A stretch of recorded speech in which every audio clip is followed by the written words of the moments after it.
Sobat Let Me Know Talks, masih bersama-sama saya Yuliana dan hari ini kita kedatangan tamu. Seorang mungkin bisa dikatakan penggiat seni atau seniman. Dan langsung saja kita sambut Kak Eka Putra Nggalu. Halo Kak. Halo, Halo, gimana kabarnya Kak hari ini? eh sehat, baik sih. Sehat. Suasana hatinya? Suasana hatinya agak mendung, soalnya cuacanya juga mendung. jadi Enggak. jadi ikut sendu ya. Sebelum itu kita akan kenalan dulu nih sama Kak Eka. Sebenarnya siapa sih Kak Eka ini gitu? Orangnya bagaimana? Terus kok bisa terjun di bidang seni? Nah, mungkin Kak Eka bisa sharing ke teman-teman.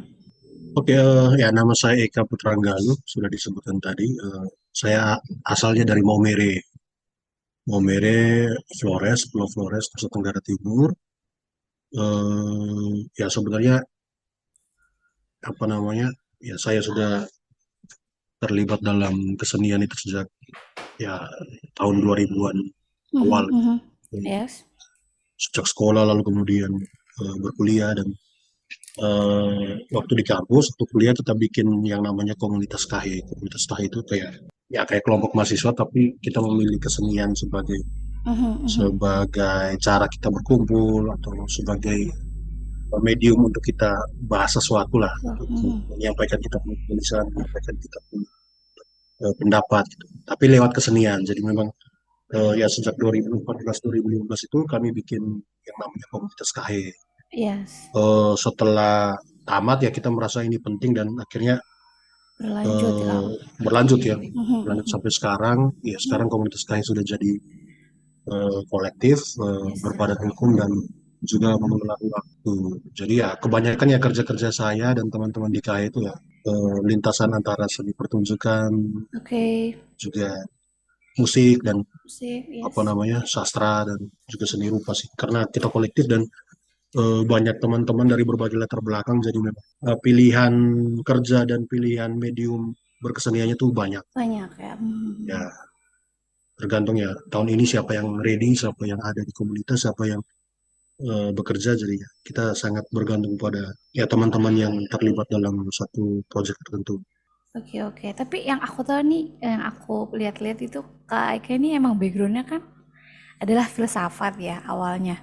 Kok bisa sih kayak Hmm, apa emang dari kecilnya ada jiwa-jiwa seni gitu atau dari orang tua ada jiwa seni yang kemudian kayaknya bisa nih kalau lanjutin di bidang seni. Gimana tuh Kak? eh, sebenarnya lingkungan sih. Oke. Ya jadi memang background saya filsafat dan Yes, ya yes. kalau filsafat itu kan sebenarnya dekat sama seni. Mhm, mhm. Tapi memang sejak SMA itu terlibat di menulis, menulis sastra. Mhm. Juga kayak punya kegemaran membaca karya sastra sehingga Oh, oke. akhirnya berlanjut. Ya, kita bikin pertunjukan.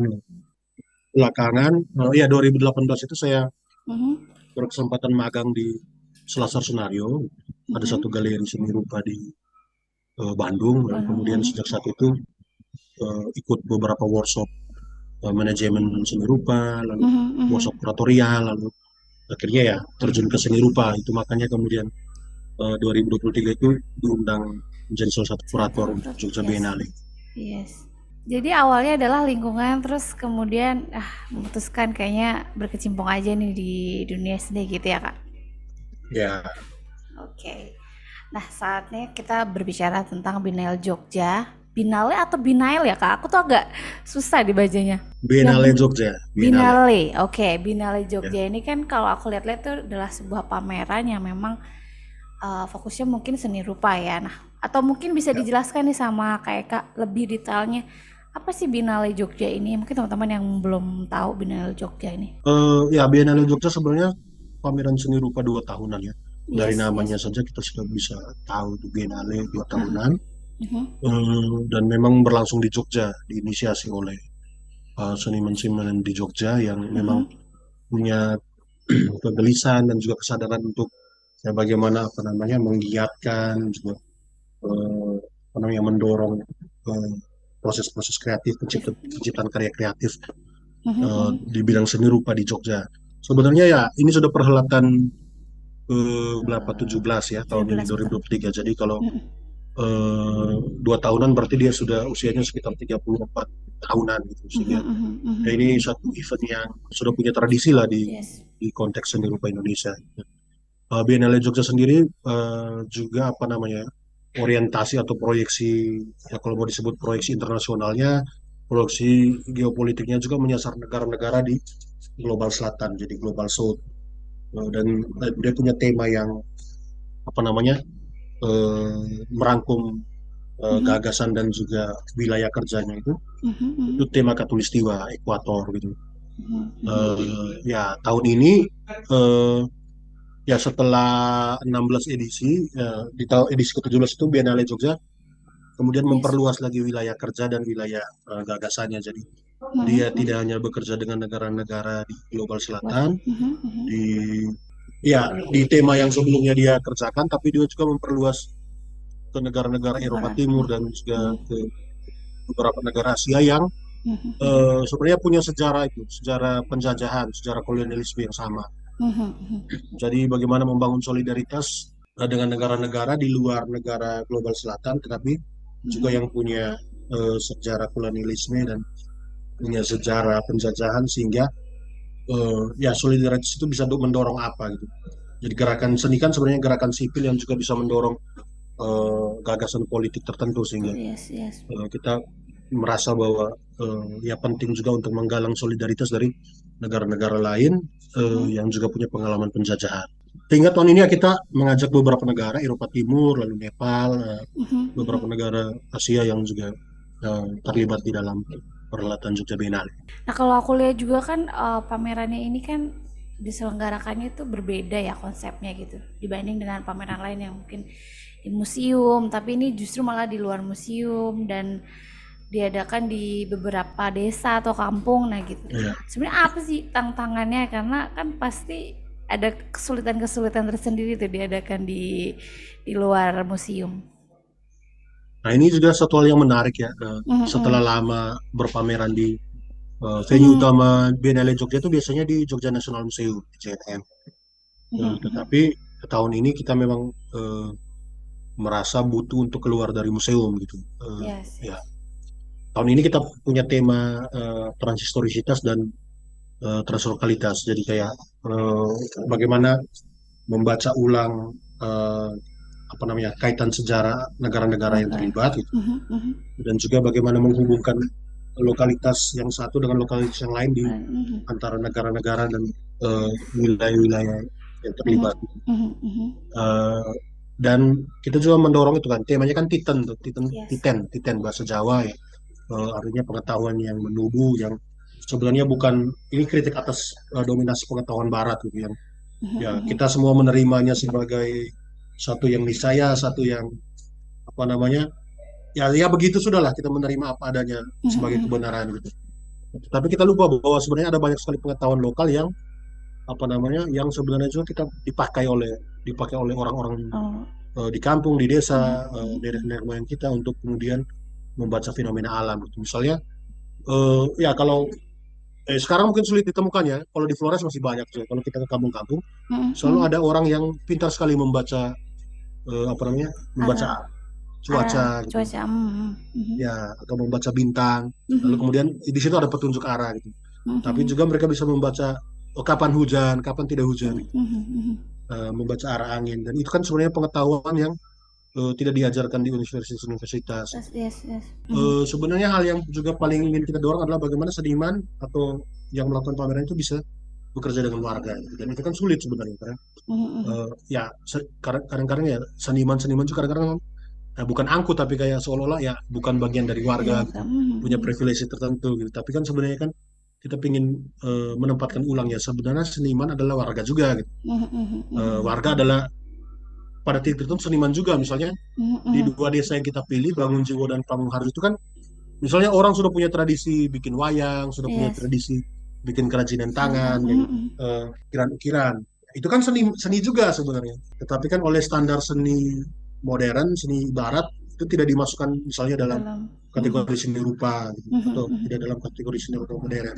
Juga bagaimana sebenarnya kita meyakinkan warga untuk bisa terlibat dan juga bisa menikmati pameran ini. Mana tuh? Mhm, Nah, mhm, ini kan sebenarnya eksperimentasi nih, uji coba gitu. mhm, mhm, Jadi mhm. kita belum tahu tuh sejauh mana. Mana? Mhm, mhm. Ketika awal kami bikin, gitu, kita belum punya prediksi, kita cuma punya asumsi-asumsi, tapi belum tahu ya bagaimana warga akan terlibat, bagaimana Yes, yes. misalnya anak-anak ibu-ibu PKK akan menonton pameran ini, Mhm, mhm, bagaimana anak-anak SD di Bangun Jiwa akan menonton pameran. Itu kan belum belum belum ketahuan semuanya gitu. mhm, mhm. Ketika kita awal merencanakan pamerannya.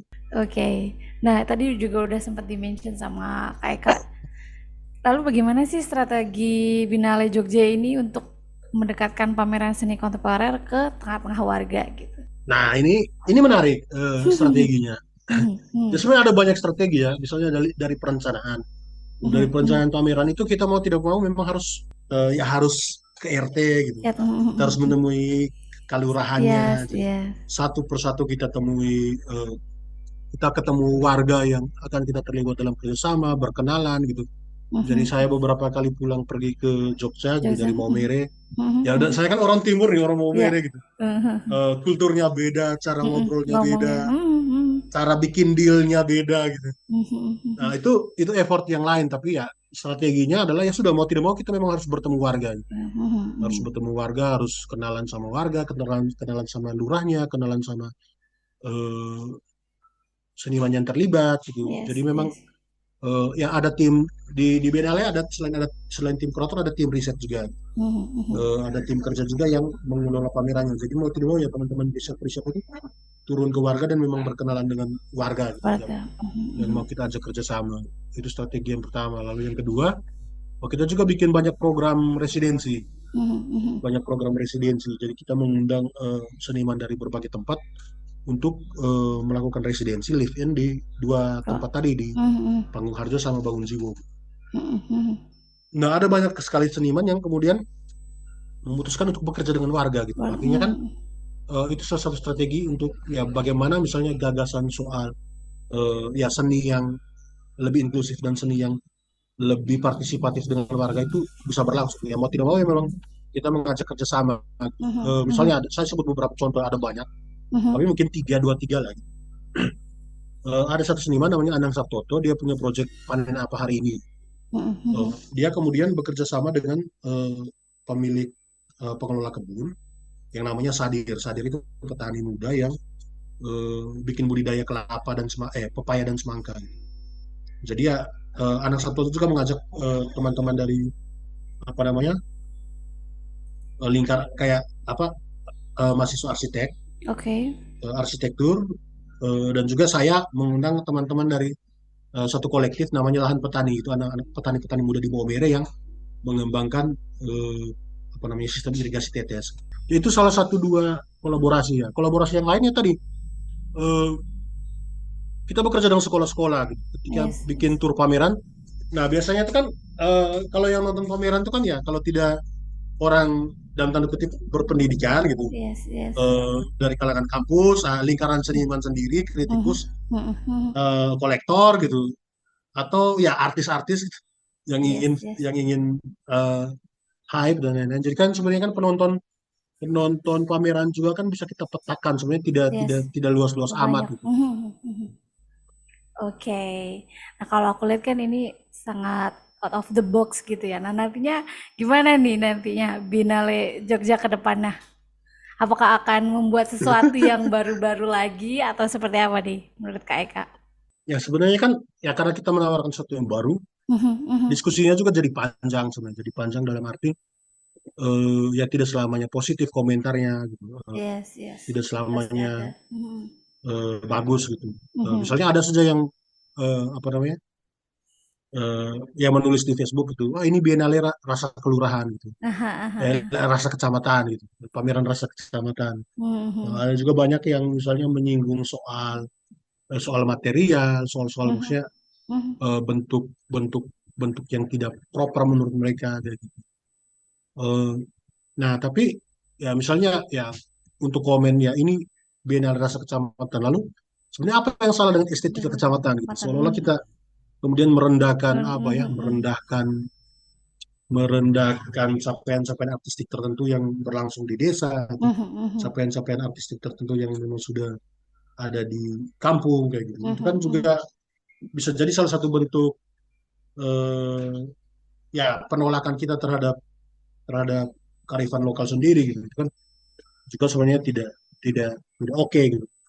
Eh, Juga sebenarnya ya kalau modelnya lebih jauh gitu, ya misalnya Biennale kali ini juga melibatkan banyak sekali seniman perempuan gitu Yes, yes. dengan berbagai pendekatan.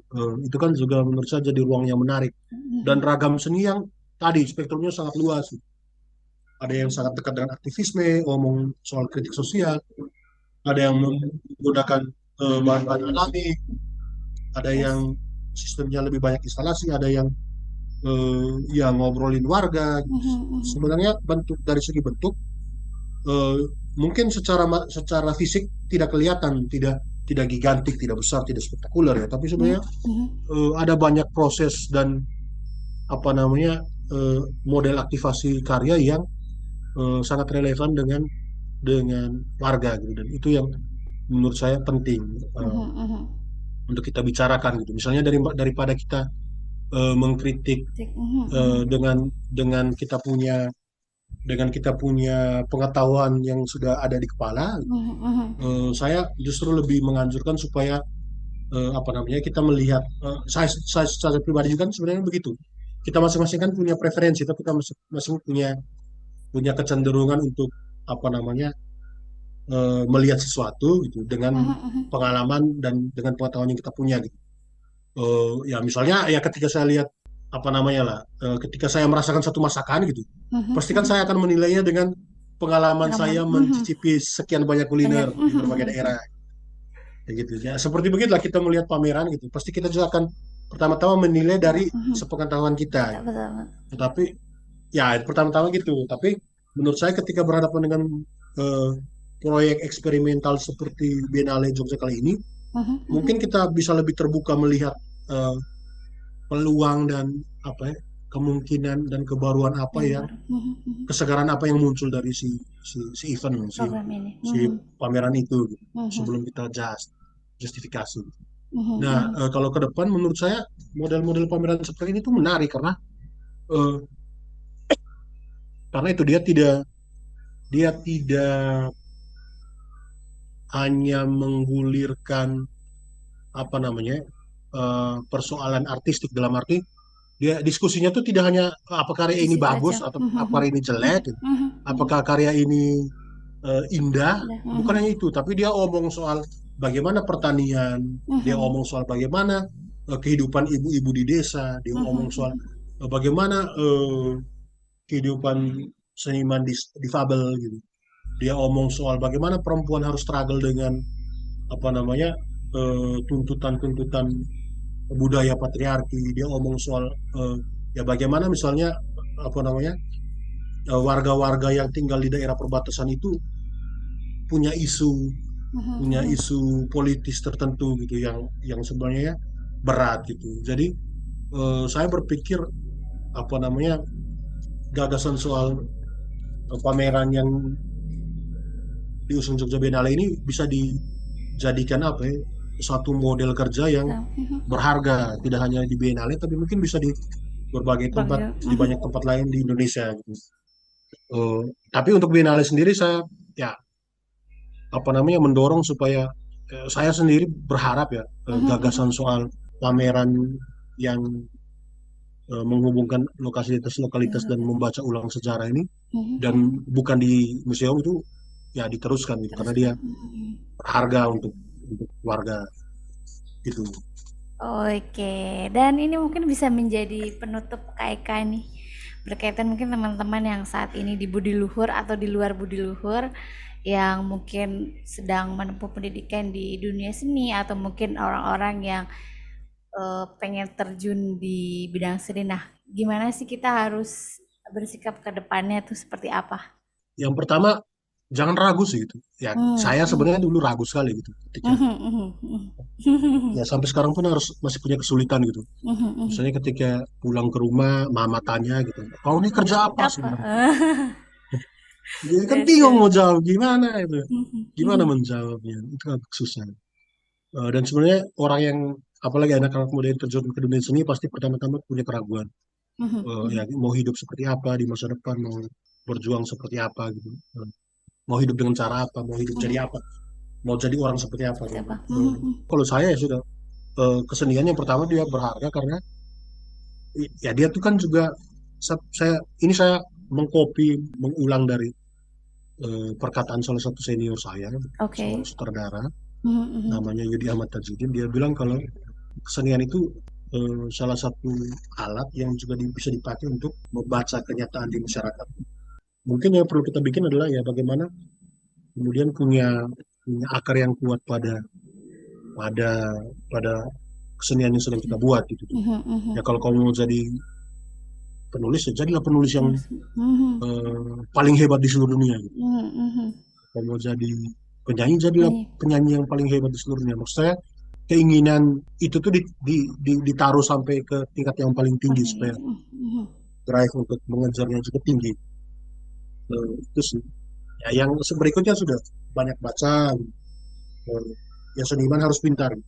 Seniman harus pintar. Mhm, Jadi mhm. banyak baca, banyak bergaul, banyak tahu dan Yes. banyak terbuka dengan apa yang berlangsung di masyarakat. Karena tadi kita tidak bisa bahas, tidak bisa tidak omong soal apa yang berlangsung di warga. Jadi Mhm, mhm. saya tetap perlu dan penting juga terbuka dan apa namanya hidup sebagai bagian masyarakat luar. Oke deh, terima kasih Kak Eka. Semoga ini bisa menjadi apa ya, pemantik buat teman-teman juga tuh di closing statement ya. Sukses terus buat Kak Eka. Semoga lancar apapun planning-planning ke depan dan semoga kita bisa bertemu di lain kesempatan, di lain obrolan. Sampai berjumpa di lain kesempatan Sampai jumpa. Kak. See Terima you. kasih banyak.